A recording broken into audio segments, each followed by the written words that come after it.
Hi, everyone. I hope you can see my slides.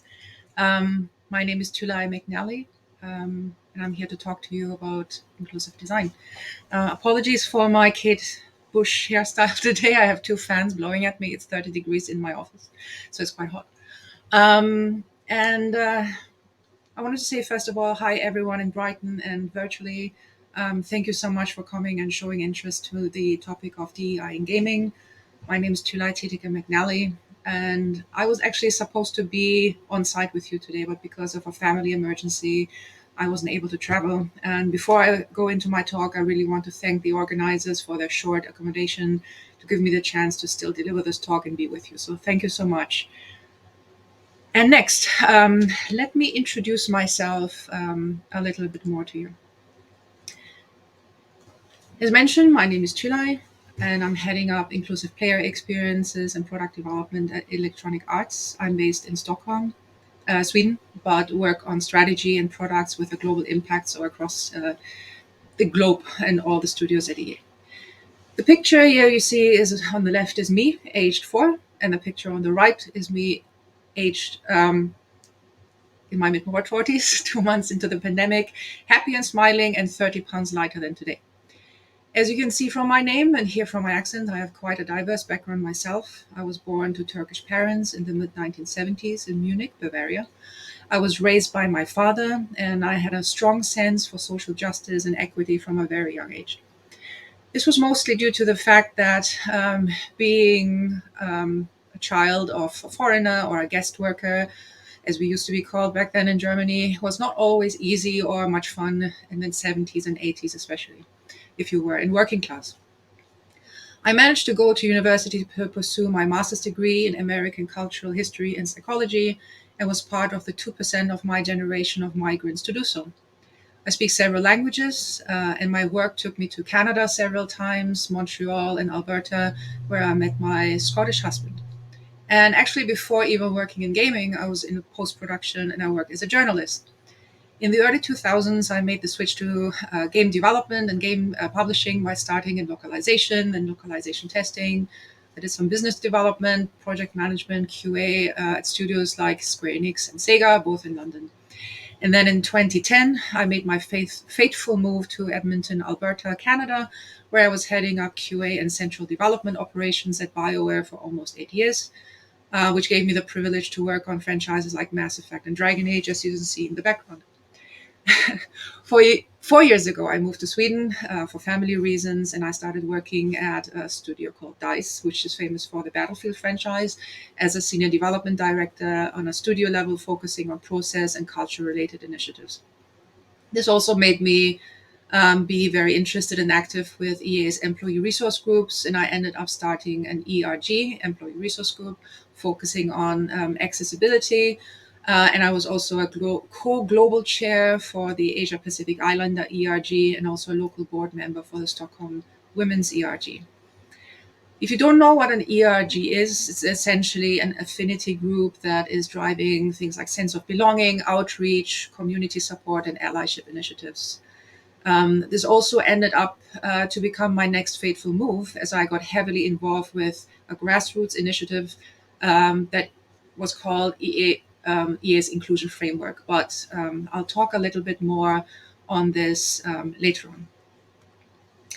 So today's topics. In today's sessions, we will be discussing diversity in gaming.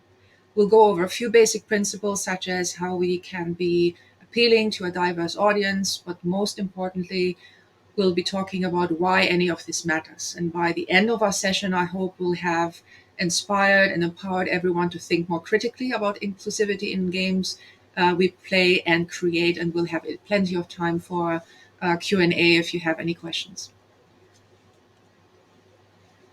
So before we dive into DEI, or diversity, equity, and inclusion in product development and design, it's important to get us all on the same baseline and introduce some important concepts and terminology. There's a lot of research out there that shows that players want more diversity, and we will look at some of that data in later slides. Players want to be seen and acknowledged by us, and they want to see that through authentic and believable characters and stories. And by that, I mean characters and stories that don't fall into the typical stereotypes and tropes.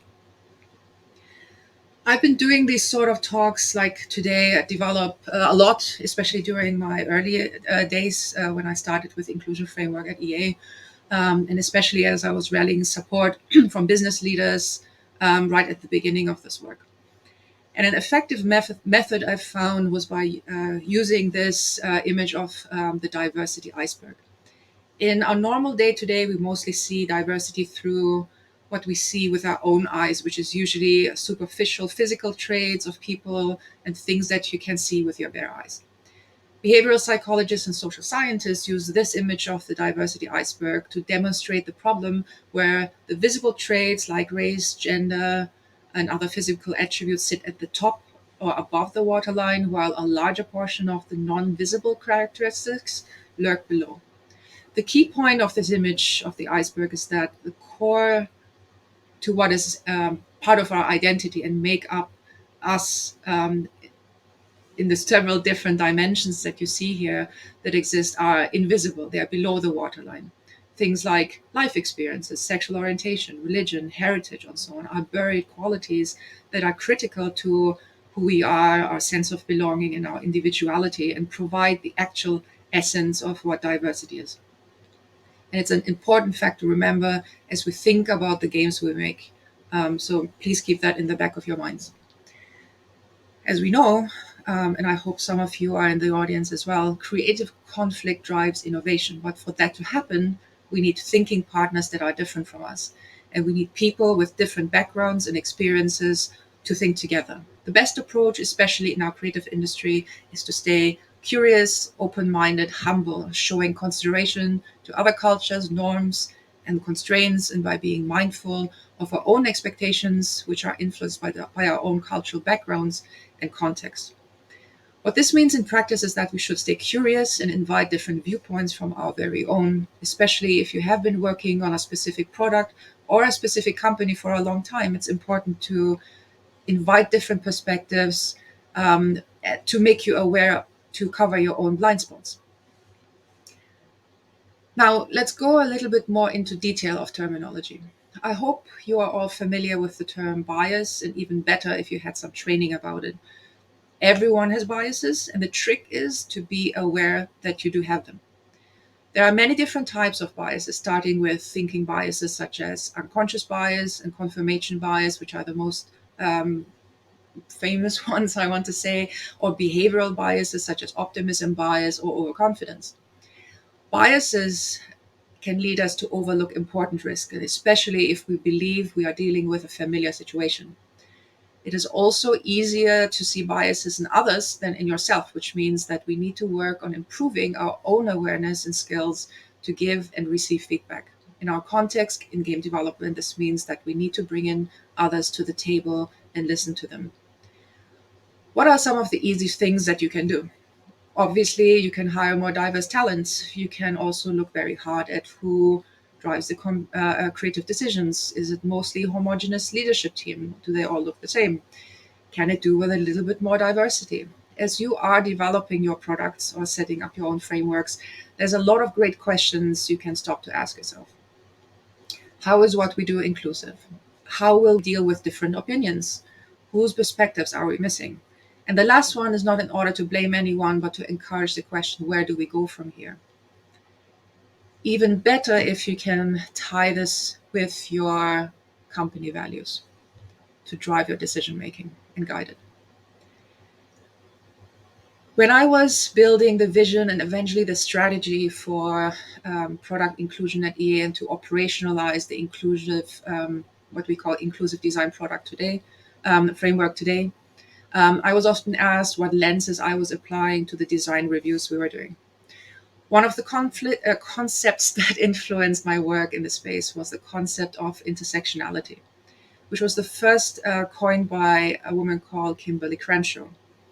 Kimberly, in her own words, describes it as a lens through which you can see where power comes from or collides, where it locks and intersects. It is the acknowledgement that everyone has their own unique experiences of discrimination and privilege.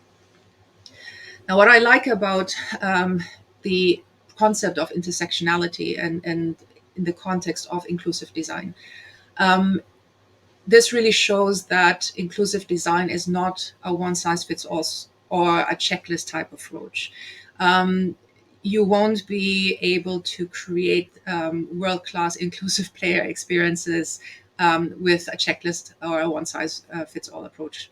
You need a holistic approach. You need to work with many different groups and people and viewpoints and understanding of the space to construct three-dimensional inclusion in our products versus one-dimensional approach.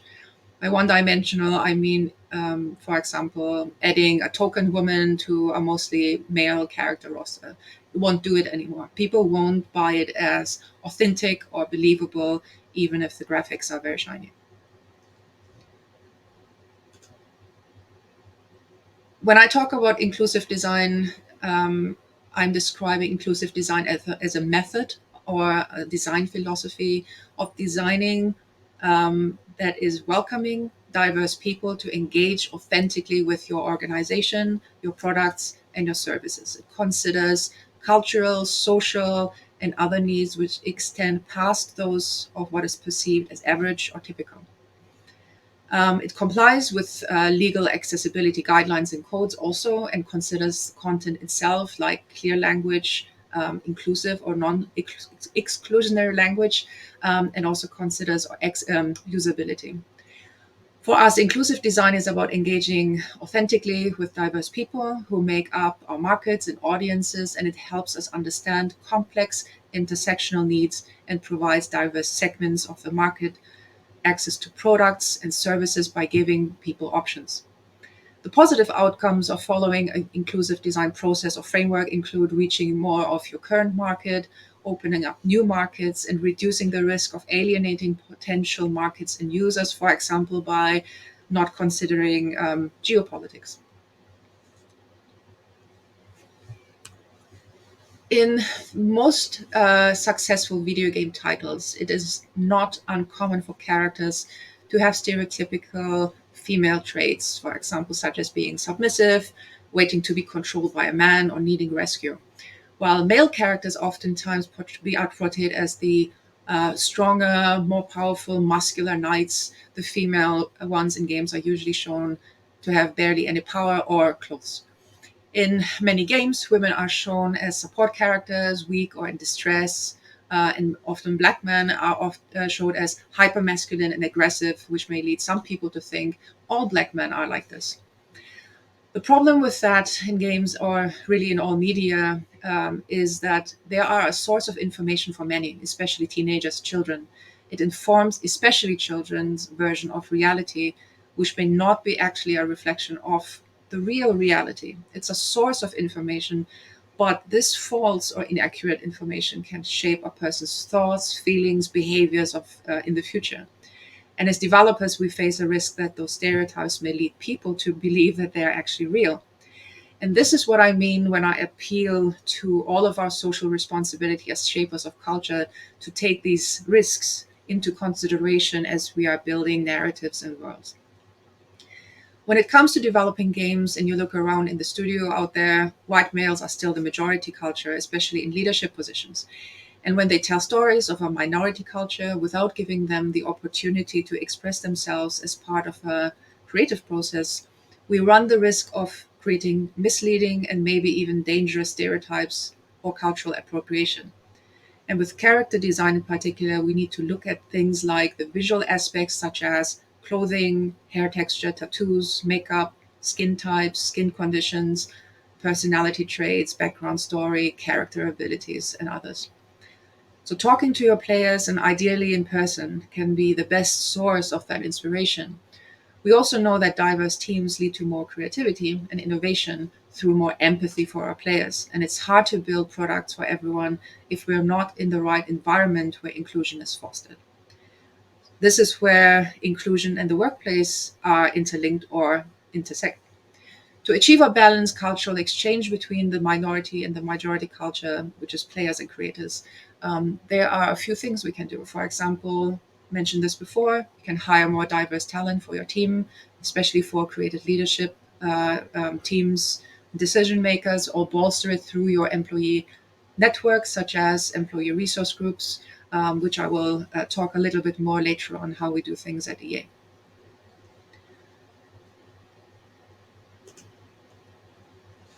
So, what are some positive examples where we're headed in game development? I have some images here on the slide because, in the end, it's all about giving players options and choices. From a mindset perspective, it really helps to think of this entire body of work as improving the quality of your game versus doing something extra.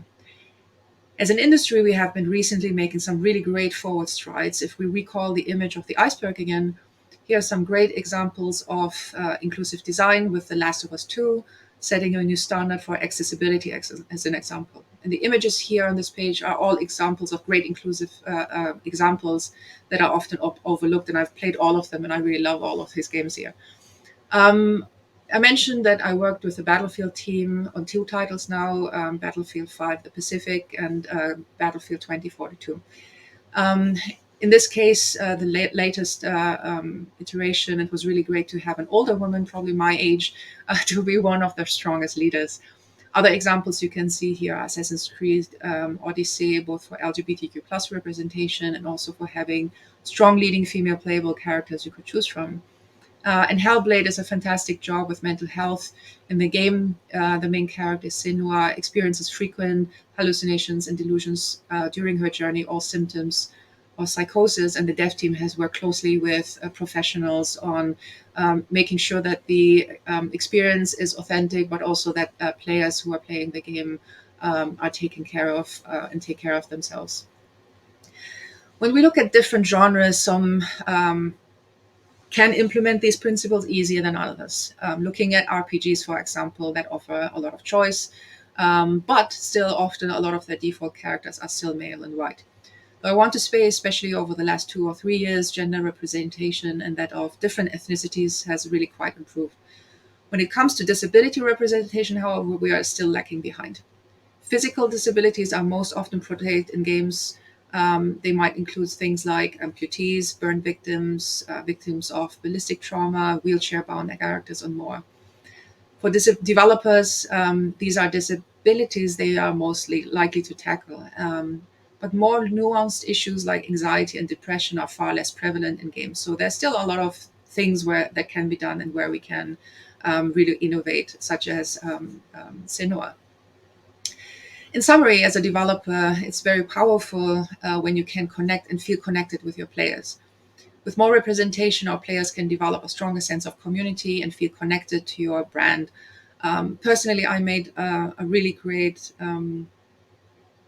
I had a really great interaction at PAX Prime when we were launching Dragon Age Inquisition. We were on a player panel, and we had players come to us and talk how Dragon Age as a franchise really helped them deal with different themes, such as um, being more in tune with their own sexuality or religious conflict, for example, they had with their parents, or because oftentimes you think, you're not a neurosurgeon, you are not a nurse, you're not a firefighter, so we are just making glorified toys. But really seeing how the games we make can impact players, and we have maybe all played a game or two during the pandemic as well, it can have such an impact on our lives. So we shouldn't really underestimate this. And we need to explore more of these diverse ideas and stories and bring more people in to play our games and not shut them out because we have put in systems or structures that enable exclusion. It's really our social responsibility as developers to do good.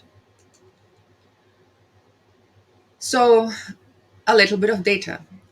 How do players react to these inclusion efforts? If you haven't heard of this before, I can really recommend a platform called Newzoo. It's a data platform which has run a study about 1.5 years ago with gamers from both the UK and the US. And the results were fairly similar between the two countries. The key results were that players want to see more diverse characters in games that feel that are meant for them. You are in the end not making a game for yourself, especially if you're in a larger studio. We shouldn't really be only thinking about the players we have today, but we need to think about the players that are out there that we're not even reaching with the games we make because of a variety of things, such as the game is not culturalized or localized in a certain territory or can't be um, published because of certain geopolitical limitations we haven't considered. Women, for example, still play more on mobile than on console, but also more on console than on PC. So opening up your game to different platform can really open up more opportunities to reach more players. And these are just a few examples that I just mentioned. More data. So how do players react to these inclusion efforts? Newzoo, I mentioned, did this survey a while ago, and this particular slide is about the results from the US. 54% of the players responded with yes, that LGBTQ plus representation is important to them, with almost two-thirds indicating this. Irrespective of race, gender, and identity or disability status or sexual orientation, more than half of gamers have said they didn't play a certain game because they felt like it wasn't made for them. Gamers of ethnic minorities are also more likely to have an opinion on representation of racial or ethnic identities in game characters. In terms of perceived improvements and representation, this is similar across most ethnic minority groups. However, this share is the lowest among approximately 40% finding improvement in representation when it comes to racial and ethnic identities. 46% of gamers in the US, and again, the numbers in the UK were fairly similar, indicate that they would be more likely to play a game from publishers that take an active stance on societal issues. In comparison, for 56% of UK gamers, particularly for games of ethnic minorities, finding it important, with 40% of gamers indicating they would play games from publishers that take an active stance on societal issues. This is stronger among gamers of ethnic minorities, with 49% compared to Caucasian gamers of 38%. Times are changing, and data shows that we need to go with the time and consider these options. Now, inclusive design in practice. So to close this out and then have enough time for some Q&A, how are we doing things at EA? I mentioned earlier that I got involved with this grassroots initiatives called the Inclusion Framework. Essentially, in 2018, during the development of FIFA's story mode, several members of the development team and employee resource groups came together to discuss something like a guiding principles to help developers make decisions related to representation in our game's narrative. This manifesto was then called Inclusion Framework and consisted of 4 guiding questions. Essentially, the goal of the framework is to empower developers to make the most inclusive creative decisions possible throughout a project development lifecycle. By bringing these diverse perspectives, amplifying the voices of all players, and ultimately helping to build the muscle memory with game teams to elevate the experience of all players throughout our global gaming communities. As you can see, the guiding questions, since I took over the initiative, has also grown from 4 to 5. So these are the current guiding questions we are sharing with game teams and encouraging to use them. In September 2020, after leading the initiative of inclusive design and inclusion framework as a volunteer on top of my day job, I did a business pitch to our COO, Laura Miele, in 2020. And as you all know, 2020 was quite a defining year for many of us. There were a lot of world events that happened that really highlighted that we need to take these things more seriously, and especially our social responsibilities of shapers of culture, as I mentioned before. So, long story short, I did a business pitch to Laura Mele at that time, and we recognized the need that this really needs to be a business effort where we are taking the ideas we had with our framework and trying to operationalize and scale this work across the entire company. So I had the privilege to be appointed to this role that I currently have almost 2 years ago, and I've been doing this full time, trying to grow the value of the inclusion framework, which includes processes to engage with development teams throughout the product development cycle, create training programs, workshops, research and data, help synthesize and translate them into something meaningful for developers, work on industry-wide collaborations, partnerships with nonprofits like GLAD, Able Gamers, Take This, for example, and also developing best practices. And one of the things I've done as well is really create a dedicated team that can consult and support developers throughout the development cycle. But we really, my development or approach philosophy on this is to be a shepherd, or some people call it like a lighthouse, someone who is guiding decision making. But we are not here to tell. We are here to teach and support and guide. We are not here to be a checklist. We are here to help you have learning moments to learn and grow and essentially know how to apply this with the goal of really making this part of our DNA, how we work in our muscle memory. That's really the long-term intent of this. And to do that, we are also working a lot with different groups and teams across the company, such as certification. We have different initiatives such as inclusive language with the localization team. So it's really heartening to see how once you have rallied support and awareness across the company, when everyone comes together, it can be a really powerful approach. So some specific examples I wanted to call out here that I also worked on is one. I want to call out Apex Legends, of course, has a very diverse character roster, but also because inclusive design has also accessibility and playability as part of our core design pillars, aside from the diverse and inclusive representation.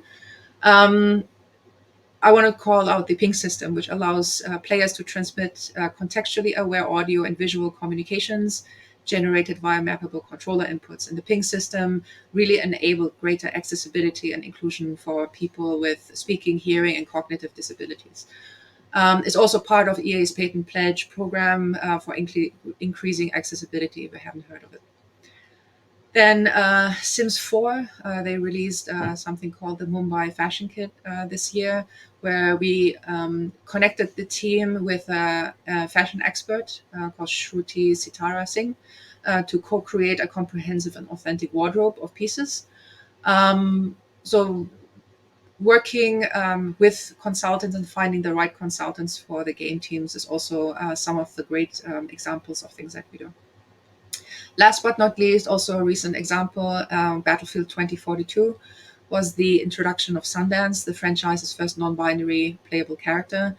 In this installment of the Battlefield franchise, the development team really wanted to make the game more inclusive of the LGBTQ community. And to better reflect that, and to the lived experiences of both the game team and the people who play it, they opted to fulfill this by making Sundance a playable non-binary character. And they sought counsel from my team on how to best go about this. One of the things we also did was working with the inclusive design and localization teams, what the impact is on different geographical regions from a localization perspective, because some languages do not account for a third gender option, such as in Spanish and French, which is currently a really hot debate and topic within the localization communities, where we are also getting together as a community to share translation guidelines, which is really amazing to see. So, how to drive change? As we're closing this out, one thing I always make both developers and also executives aware that the best components of any framework will not result in the desired transformation if the business is not doing its part to enable it, which means grounding inclusive design in decisions of and the corporate values, which also means that we need safe environments that invite diverse players and employees to be part of this belonging culture. The same is applicable to leaders who need to create the safe and diverse environments within their studios in terms of empowering their developers to make great games that are inclusive, diverse, playable, and accessible by design.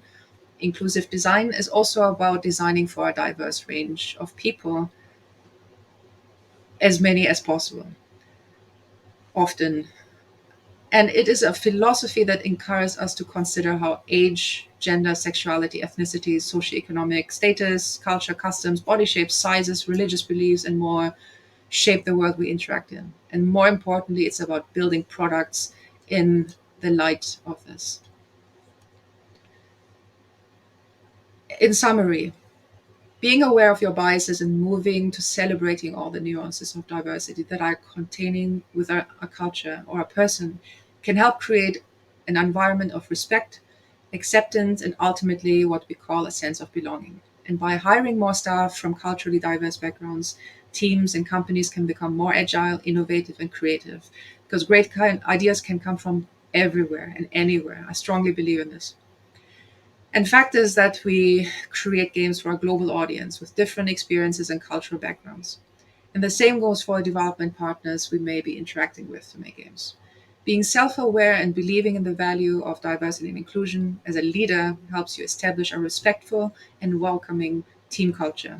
And if we're all open, accepting, and embracing of each other, we inevitably become more tolerant, compassionate, and patient. And relationships develop more quickly and more deeply. Conflict and misunderstandings are less frequent. Teams gel faster. People feel valued. Innovation and engagement increase. All of this may sound too good to be true, but I have indeed seen it work in studios like BioWare, where humility was one of our core values. To bring all of this back full circle to the diversity iceberg at the beginning, I talked about it at the beginning. Having the knowledge and surrounding yourself with a diverse workforce can cover your blind spots. Blind spots represent either a lack of diversity awareness, prejudice, inaccurate preconceived notions about people. Blind spots inevitably lead to misunderstandings and conflicts. They also create biases in the workplace, practices, and stifle creativity. It takes effort and character to see beyond our box and respectfully embrace people that are different from us. And this brings us also back to the definition of inclusive design, which is about engaging with people that can be completely different to you. Inclusive design is about engaging authentically with the diverse people who are your core audience and by helping us understand the complex intersectional needs of our players. Thank you so much. We have about 7 minutes remaining, so I wanted to leave a little bit of Q&A. I'll also be on LinkedIn. You can always connect with me, and I'm happy to discuss more and connect with everyone. Thank you so much.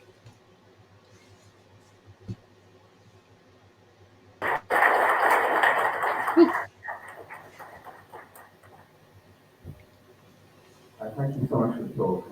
I'm Chris Hinsworth from Blind Runners. Okay. We're blind, partially sighted and sighted artists, and we are enthusiasts. We were born in 2020 at the same time we were making your business pitch. We were born from an obsession with the question, how does virtual reality work? How do these connecting experiences work when your eyes don't? The question actually is around creative tools, because while we're focused on how we make virtual reality accessible to people we're applying. Our goals have shifted to creative tools because we understand that that's the importance of that in bringing long-term change. And I'd be interested in your thoughts about making creative tools accessible uh, both within electronic arts and in the wider industry.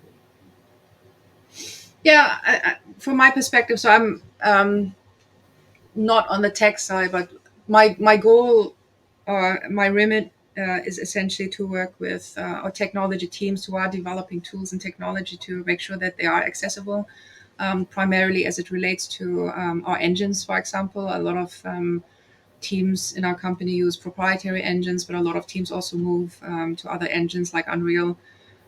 So essentially, what we need is more ideally out of the box accessibility tools that are free and shareable with everyone. One of the efforts are the accessibility patent pledge that I mentioned as well. And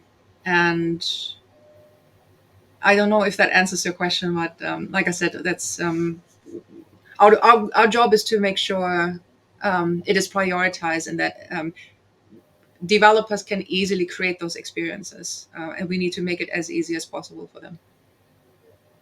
Good work. I mean, we're focused on Unity and Unreal. So Unity just and Room is not accessible to blind screen users, and we're engaging with them. So we very much appreciate the industry's support in encouraging Unity to invest in changing their user interface so that it's compatible with screen reader users, so we can unlock the creative potential of visually impaired designers and coders and artists. Thank Yeah, you. thank you.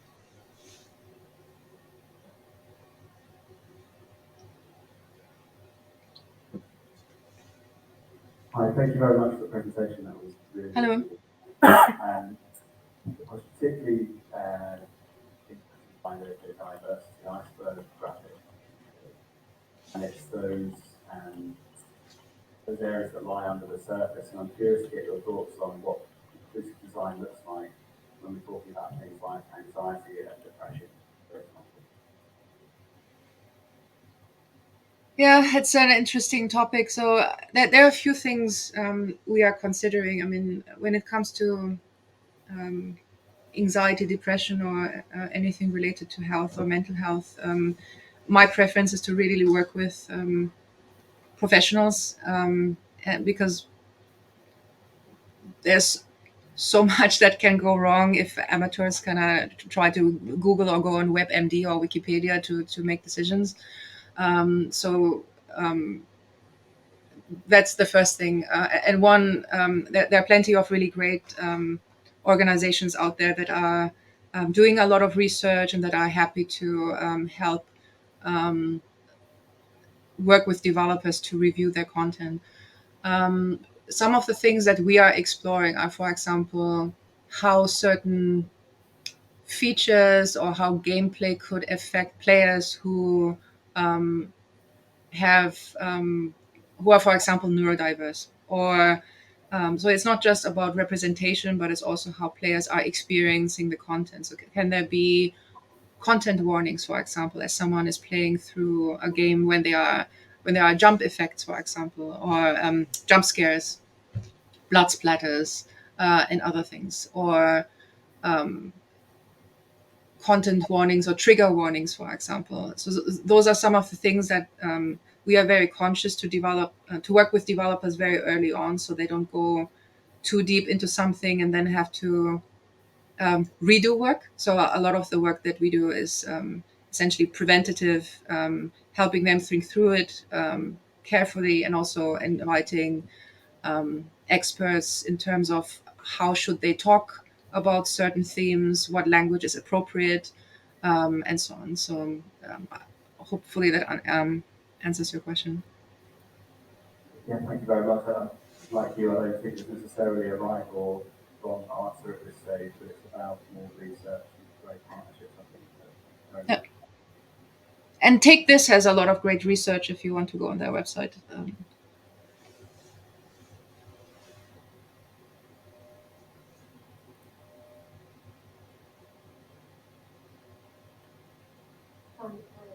talked about diversity in terms of the design you're developing. I wanted to kind of get your opinion on that as studios act in terms of business development towards inclusion.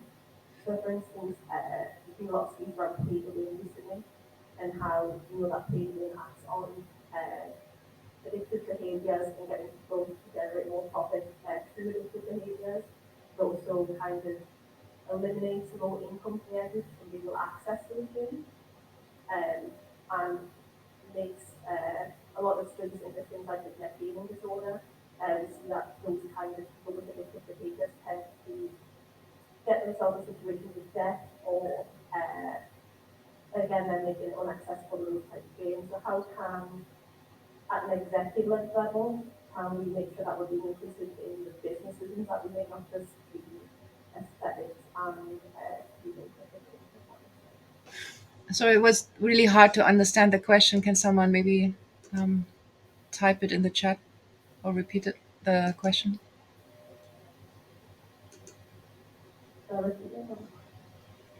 Yes,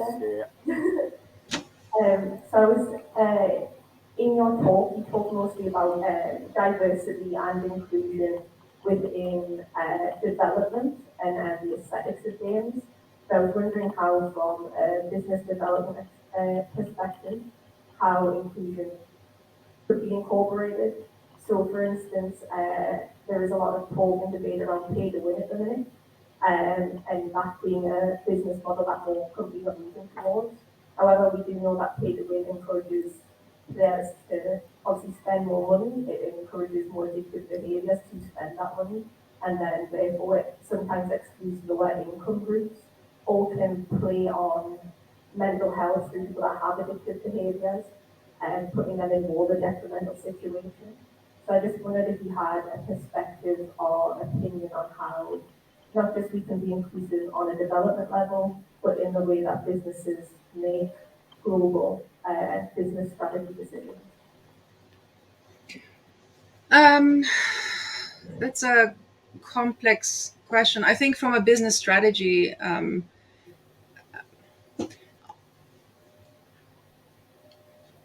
I think there are a few things you can do. And I think to me it comes back to the company's values and overall commitment to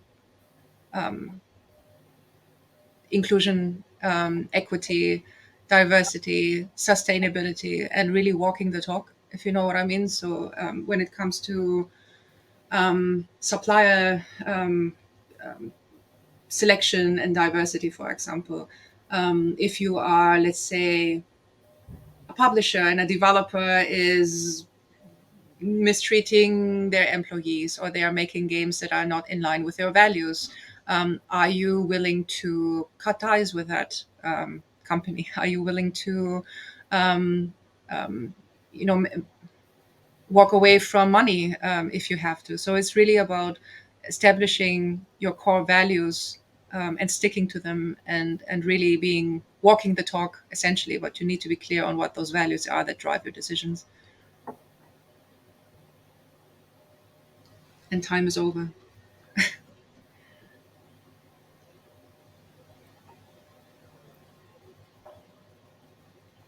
so thank you for the talk. We're a small studio looking to include things, heavy sort of serious topics like depression, post-traumatic disorder, stress disorder into our games. And from a design perspective, we're grappling with the problem of how to make it sort of, this depression is not something you associate with fun. It's not something you want to kind of pay money to do.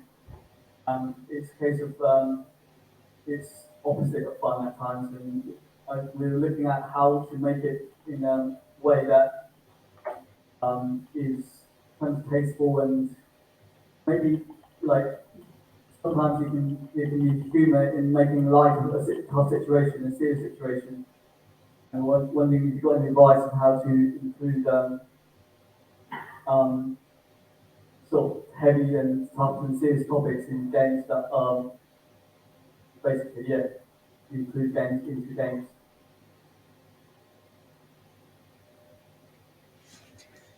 Um,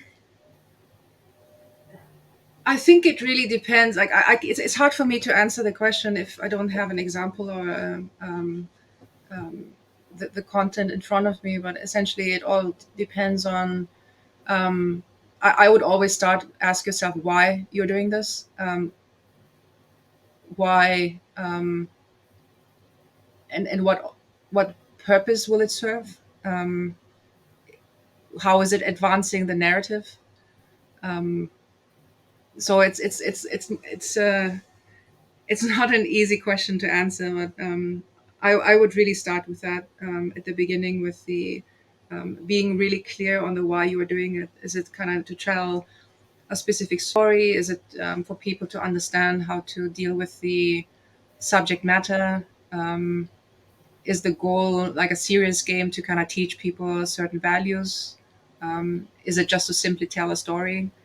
Is it connected to real life people and events? Um, I mean, there are plenty of examples where it's very subtle as well, so it doesn't have to necessarily be, um, you know, which one was it? The not It Takes Two, but another game similar where you're kind of dealing with things like Alzheimer's, for example. So some of these things can be very implied and through symbolism. So it can be done tastefully, but it really depends on the context. And I always urge people to really start with the grounding yourself in the why you are doing this in the first place. Thank you.